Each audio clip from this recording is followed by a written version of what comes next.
Kinabukasan noon ay umuwi na si Mama. Inuwian lang kami ng masarap na ulam galing sa bahay ng amo niya. Tapos kumuha na rin ng bihisang damit at bumalik rin agad doon sa duty. Kaya hindi niya napansin ang pagiging matamlay ng kilos ni ate dahil sa iniindang mahapding punit. Makalipas ang 3 araw ay magaling na talaga si ate. Kaso ang problema, kapag wala sila mama at papa sa bahay, ay pinupuntahan niya ako sa kwarto para gawin ulit namin yon. Siyempre gusto ko yon.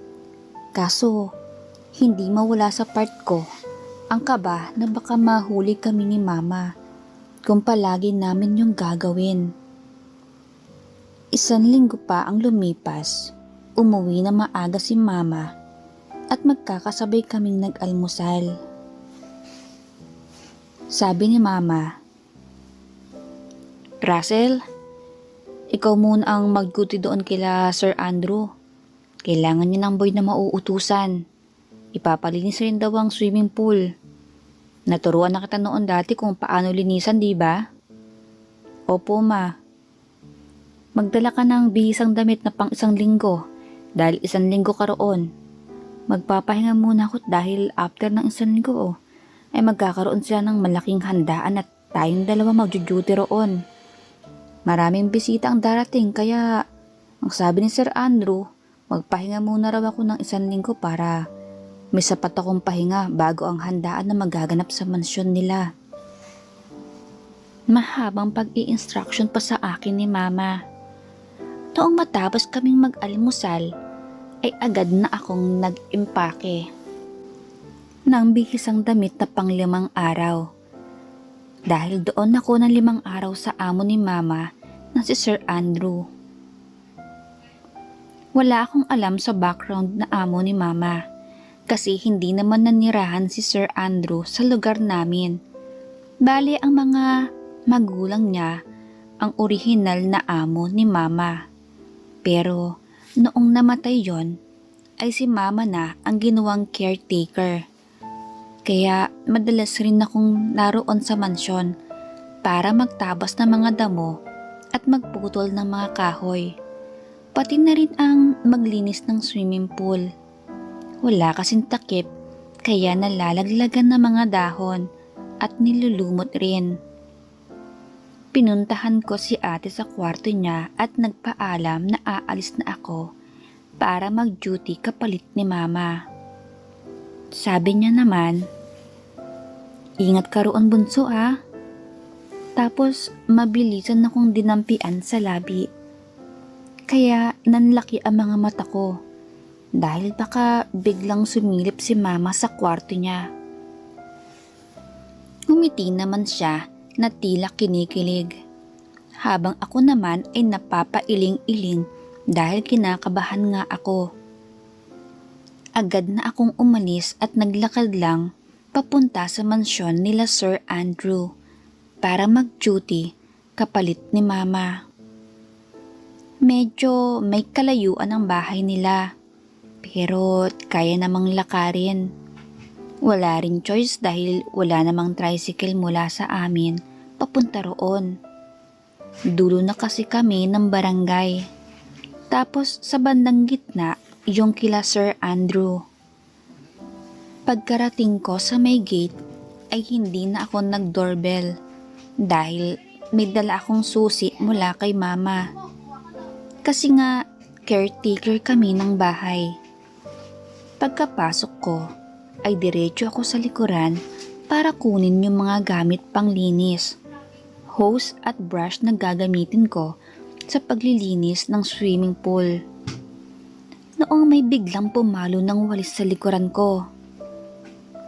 "Hoy, sino ka? Bakit narito ka sa loob ng bahay namin?" Wika noon sabay tadyak sa aking balakang, kaya natumba ako. Mabuti nga at balot ng Bermuda grass ang buong paligid, kaya hindi masakit pagkakabagsak ko. Pagkaharap ko sa taong pumalo at sumipa sa akin ay isa yung maganda, maputi at sexing babae. Nakaambanan naman ang walis papunta sa mukha ko, kaya sabi ko na kaagad, "Teka, miss, hindi ako masamang tao. Anak ako ni Amor, yung caretaker ng bahay na to. Nandito ako para pumalit sa pagjuduty sa kanya." Sabi niya naman, "Anong pangalan mo?" "Russell. Ako si Russell." Biglang bumait ang aura ng mukha niya. "Ay, ganon ikaw si Russell? Akala ko binatilyo lang, binata na pala." Sabi ko naman, "Paano magtatabos ng mga sanga ng puno at maglilinis ng napakalaking pool kung binatilyo lang pala ang inaasahan mong Russell?" Medyo may inis kong pagkakasabi. "Sorry na pala. Tumayo ka na dyan." Narinig ko namang may nagsalita galing sa loob ng bahay. "Roslyn, anong nangyayari dyan? Bakit narinig kitang sumigaw?" Wika noong boses ng lalaki at dumapit sa kinaroroonan namin. Sabi noon, "Russell, bakit nariyan ka sa lupa?" "Kasi sir, itong babaeng to binanatan ako agad ng hampas ng walis. Sabay tadyak sa akin mula sa likuran. Kaya ako natumba." Lumapit sa akin si Sir Andrew at hinila ako papatayo. "Pasensya ka na, Russell. Ito si Roslyn, bunso kong anak. Sa US siya lumaki, kaya hindi niya kilala ang mga tao rito sa mansyon. Roslyn, ito si Russell, anak ni Amor. Isa siya sa nagpapanatili na malinis ang swimming pool. Kaya siya narito dahil sa request mo na palitan ng bago ang tubig ng pool. Kaya papalinisan ko na rin." Sabi ko naman, "Magandang araw po, ma'am." Sabi naman noon, "Sorry, hindi kita nakilala. Akala ko masamang loob ka." Wika noon sabay tumalikod at pumasok sa bahay. Sabi naman ni Sir Andrew, "Paano, Russell? Sinabi ba ni mama mo na 1 linggo ka rito? Luluwas ako ng Maynila. Walang ibang kasama rito ang anak ko. Marunong naman yan magluto kaya wala kang ibang gagawin kundi magbantay sa kanya at maglinis ng paligid. Malinis na sa loob dahil sa ilang araw na pananatili rito ni Amor." "Kailan po kayo aalis, sir?" "Actually, ngayon na. Hinihintay lang talaga kita para may kasama ang anak ko. Pakibuksan na ang gate at aalis na ako. Huwag kang magpapapasok ng kahit sinong tao rito, ha? Maliban kay mama mo. Huwag na huwag mong iiwanan ang anak ko na mag-isa sa bahay na to. Kumpleto naman lahat ng kailangan nyo rito dahil nakapamalengke naman si Amor. Nakapagluto rin siya ng mga ulam niya para sa maghapon." "Okay po, sir." Sagot ko at binuksan na ang gate. Pagkaalis niya lang ay agad ko nang sinimulan ang paglinis ng swimming pool. Halos 3 oras din ang naubos ko bago ako natapos at saka nilagyan na ng bagong tubig. Noong matapos na ako sa swimming pool, ay yung pagtitrim naman ng Bermuda grass ang inasikaso ko sa paligid ng pool. Nang makita ko ang dalagang si Roslyn na lumabas ng bahay, may hawak na tuwalya pero nakatupis swimsuit na siya. Tapos ang sabi, "Ayos na ba ang pool?" "Yes ma'am, pwede na po yan," sagot ko. Tapos, diretso na siyang nag-dive sa pool. Hindi ako makapaniwala sa ganda ng tanawing nakita ko.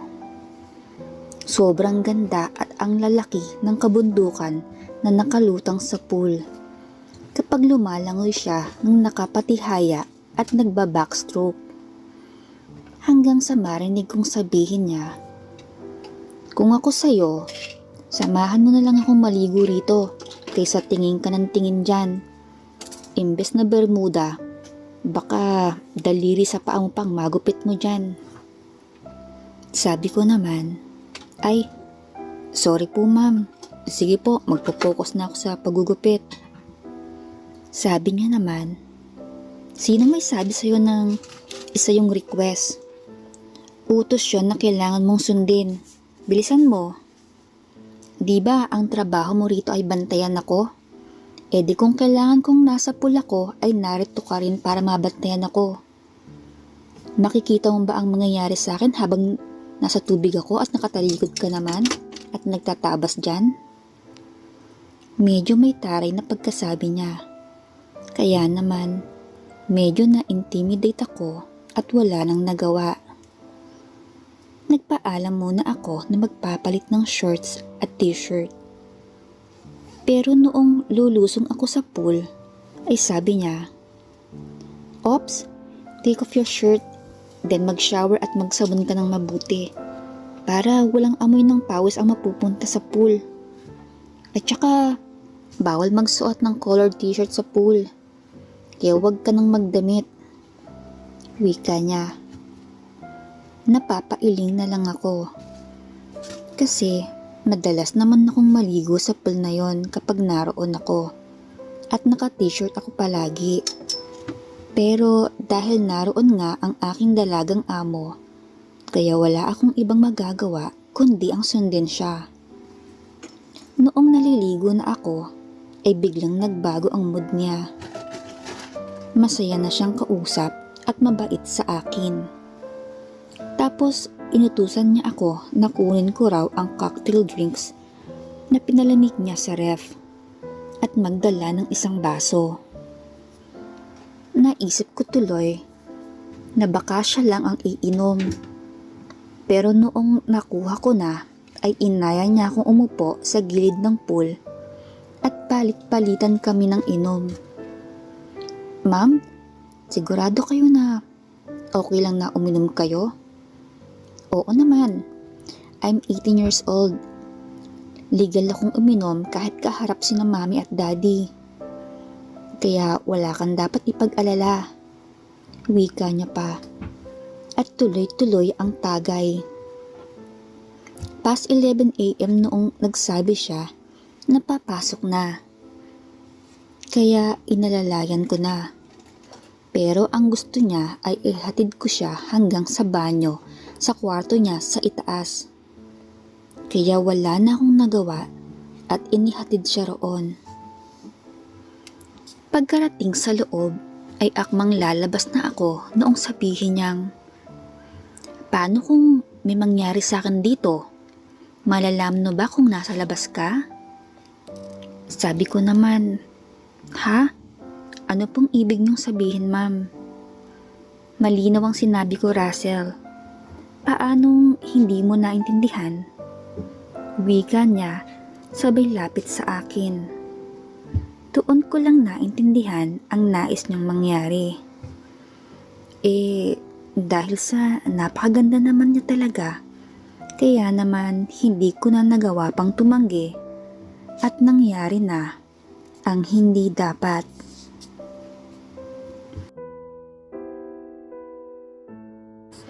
Noong makatapos ay makikitang napakasaya niya.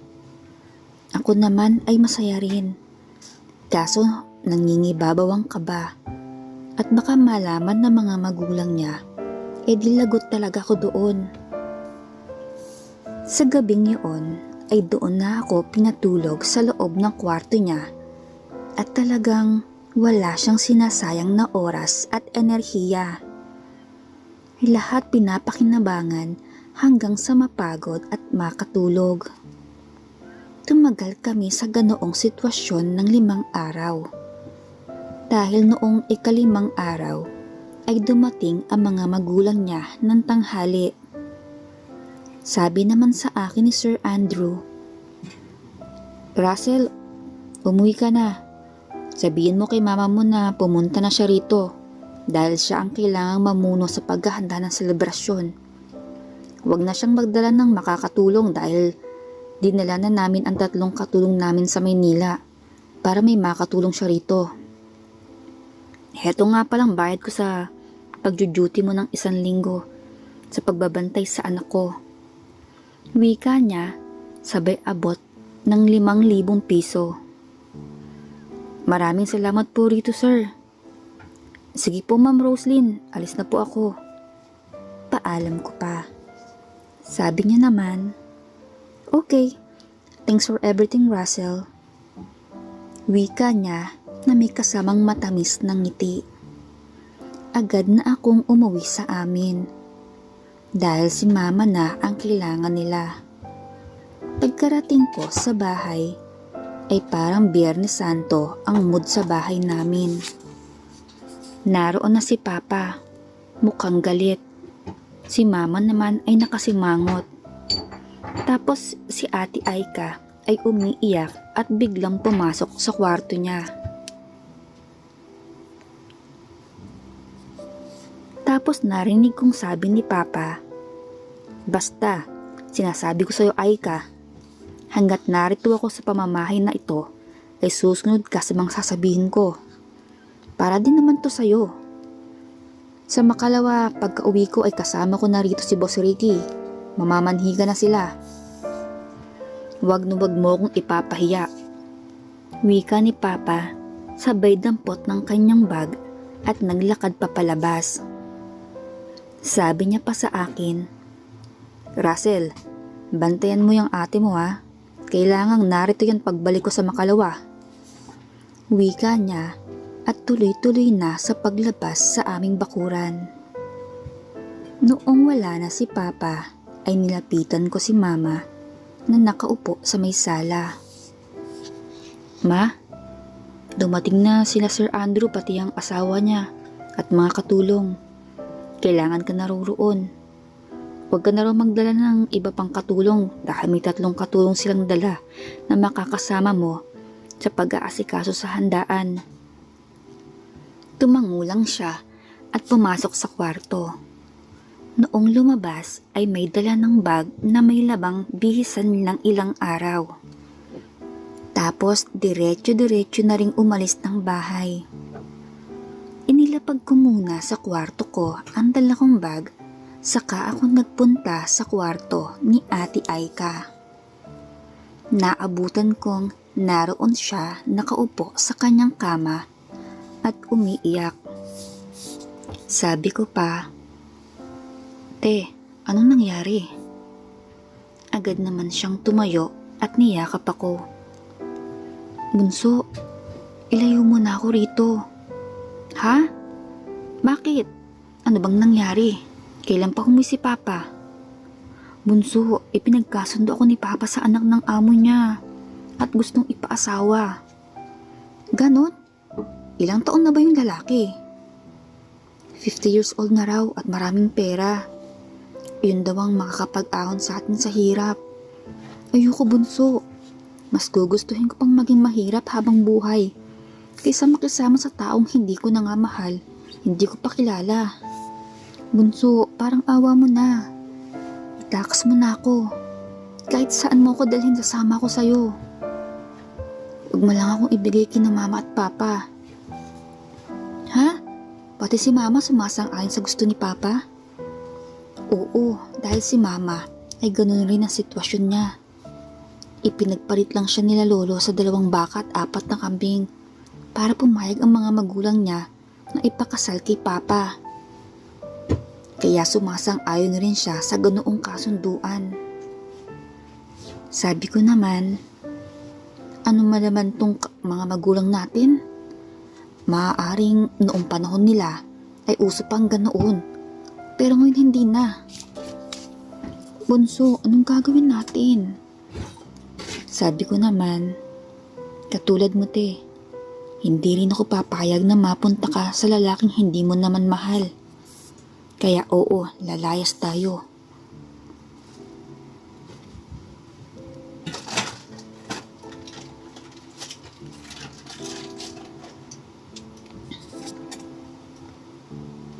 "Paano yan, bunso? Wala tayong pera."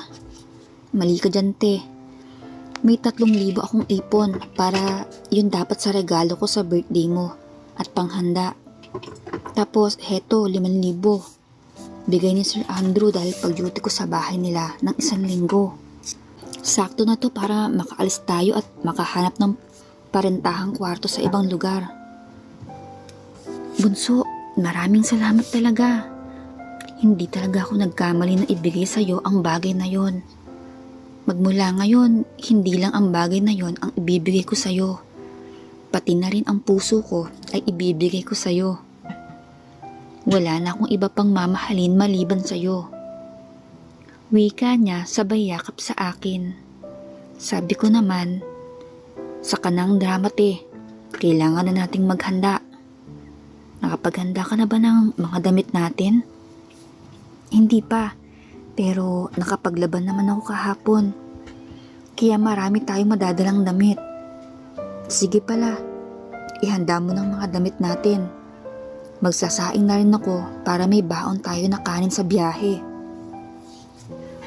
Magdala na rin tayo ng tubig. Bibili na rin pala ako ng maraming itlog, ilaga natin pang baon na rin. Okay, sige bunso. Agad na nga kaming kumilos at naghanda sa pag-alis. Malaya naman naming magagawa ang aming paghahanda sa paglayas dahil wala sina mama at papa. Lampas na ng tanghali kami umalis ng bahay. Nag-iwan rin ako ng sulat at sinabi kong hindi ako sumasang-ayon sa gusto nilang ipakasal nila si ate sa lalaking hindi niya kilala o hindi niya gusto. Kung handa na silang bigyan ng kalayaan si ate na pumili ng lalaking kanyang mamahalin, ay puntahan lang kami sa lugar ng kaibigan ko sa Tagbiliran, Leyte. Dahil doon muna kami magpapalipas ng araw para makapag-isip sila ng tama. Wika ko pa sa sulat. Sabi naman ni ate, Bunso, bakit sa Leyte? Akala ko ba sa Zambales ang punta natin?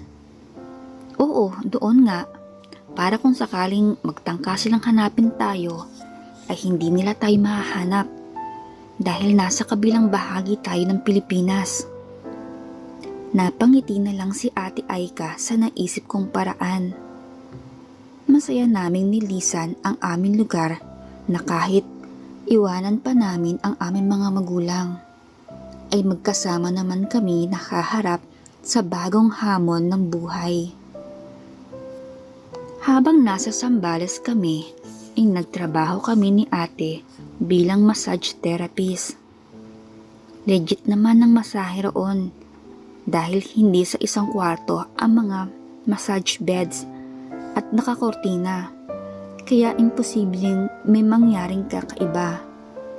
Maliban roon ay nagte-training rin ako maging masahista. Kaya 2 na kami na nagtatrabaho roon. Hindi rin namin sinabi na magkapatid kami. Ang sabi namin sa lahat na bagong mag-asawa kami na nagsisimula pa lang bumuo ng sariling pamilya. Kaya malaya kami sa aming naging buhay bilang mag-asawa roon. Sinubukan ko rin sulatan ang kaibigan ko sa lugar namin upang itanong ang kalagayan nila mama at papa. Ang sabi pa ng kaibigan ko ay naghiwalay na raw sina mama at papa. Dahil si papa pala ay baon sa utang dahil sa pagsusugal.